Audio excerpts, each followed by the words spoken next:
Actually, right now is presenting my PhD and my collaborate. Well, this is a novel device that we are developing here in Mexico.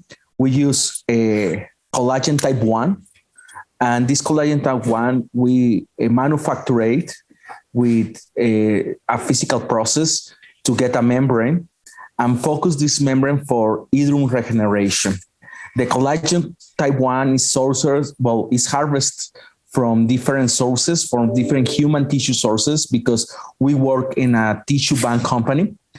And these different tissues are the leftovers of different procedures that we have in the company for get the correctly size of the final device that will be commercialized. So the tissue that we use is tendons, and we harvest from tendons collagen type 1. This collagen type 1 is purified in a common process for harvesting collagen. And after that, we collapsed all the fibers of the collagen type 1 to get the membrane.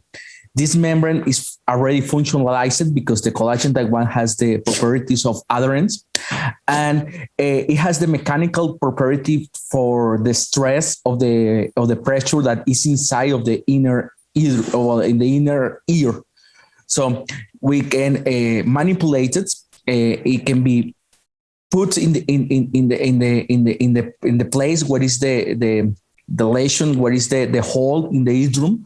So the patient can continue with his normal or her normal life because it's not a major surgery. The main focus of using this membrane is for a minimal invasive procedure, can be a performance in the office, in the doctor office, by any kind of otology microscope. And it has the property as well to be handleable with these instruments that use the doctors.